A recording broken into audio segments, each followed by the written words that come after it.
यहां से प्रण कर कर जाना है।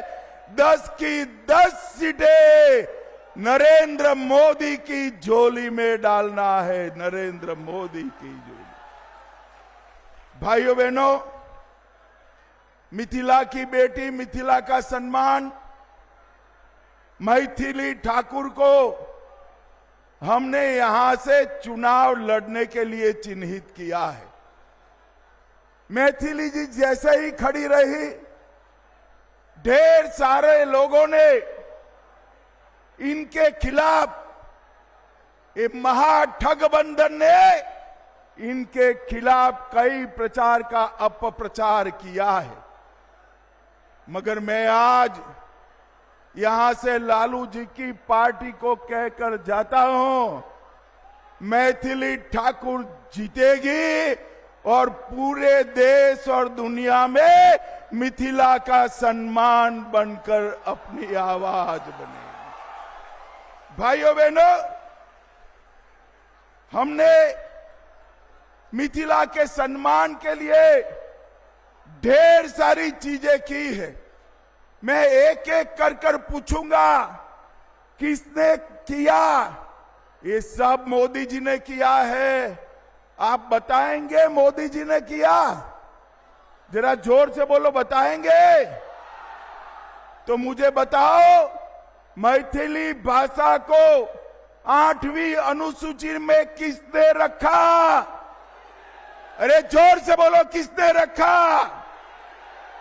संविधान का अनुवाद मैथिली में किसने किया? मिथिला की पाग पर डाक टिकट किसने जारी किया? मधुबनी पेंटिंग का जीआई टैग किसने दिया? गुजरात में शाश्वत मिथिला महोत्सव किसने चालू किया? शारदा सिन्हा जी को पद्म विभूषण किसने दिया?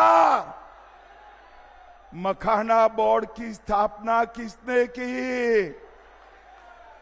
और अंत में इतनी सारी माताएं बहनें हैं, भव्य सीता माता का मंदिर कौन बना रहा है? भाइयों बहनों, 550 साल से अयोध्या में रामलल्ला टेंट में बसते थे। टेंट में 550 साल से लेकर आज तक ये सारी पार्टियां, जदयू, कांग्रेस, ममता, बसपा, सपा, किसी ने राम मंदिर नहीं बनाने दिया। आपने हमारे गोपाल जी को 19 में चुनकर भेज दिया। मोदी जी प्रधानमंत्री बने और डंके की चोट पर अयोध्या में रामलल्ला का मंदिर बन गया। रामलल्ला का मंदिर तो बन गया, सीता मैया का बनना चाहिए या नहीं बनना चाहिए? जरा जोर से बोलो, बनना चाहिए का नहीं बनना चाहिए? 850 करोड़ रुपए से सीता मैया का भव्य मंदिर बनाने की नींव श्री नीतीश कुमार और मैंने डाली है। आज मैं पूरे मिथिलांचल वालों को कहकर जाता हूं, मां सीता से जुड़े हुए सारे स्थानों को पवित्र यात्रा धाम में बदलने का काम भारतीय जनता पार्टी करेगी।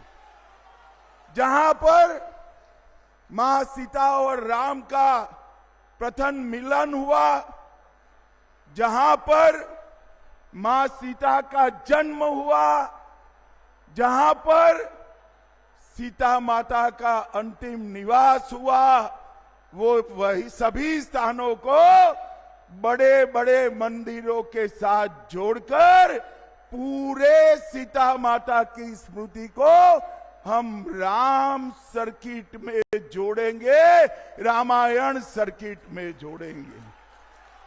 और दुनिया भर के यात्री हमारे सीतामढ़ी में सीता माता के मंदिर को देखने आएंगे, मिथिलांचल में आएंगे। और अब तो सहूलियत भी हो गई है।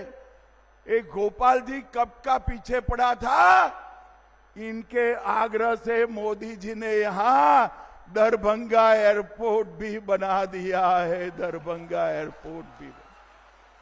भाइयों बहनों, ये मधुबनी पेंटिंग हमारा सालों से हमारे घर की दीवारों पर हम सम्मान के साथ रखते थे।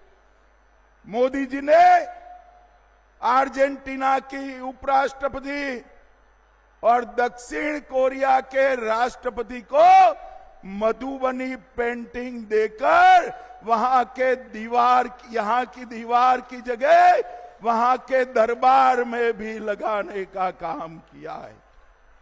भाइयों बहनों, अभी अभी बिहार का दूसरा आईटी पार्क यहां बना और यहां पर सीता माता का मंदिर भी बन रहा है।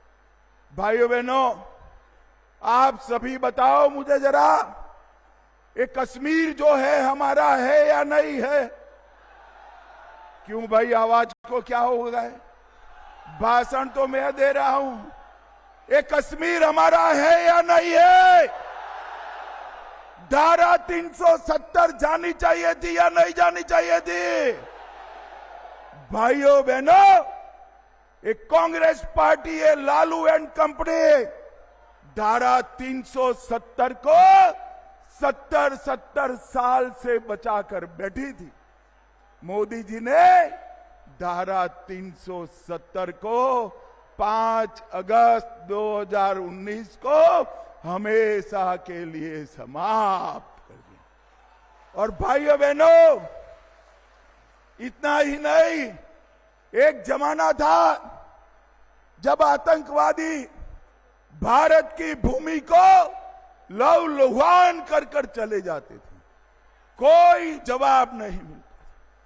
उरी में हमला किया, पुलवामा में किया, पहलगांव में किया, एक बार सर्जिकल स्ट्राइक की, दूसरी बार एयर स्ट्राइक की और तीसरी बार ऑपरेशन सिंदूर कर पाकिस्तान के घर में घुस कर सका। मोदी जी ने इस देश से आतंकवाद को मुंह तोड़ जवाब देने की परंपरा खड़ी की है। यहां फुलवारी शरीफ में भी पीएफआई वाले पहुंच गए थे। कांग्रेस की सरकारों के समय में पीएफआई बना, कोई बैन नहीं लगाता था। मोदी जी ने एक ही रात में पीएफआई पर बैन लगाकर 100 से अधिक स्थानों पर रेड कर पीएफआई की पूरी जमात को जेल की सलाखों के पीछे पहुंचा।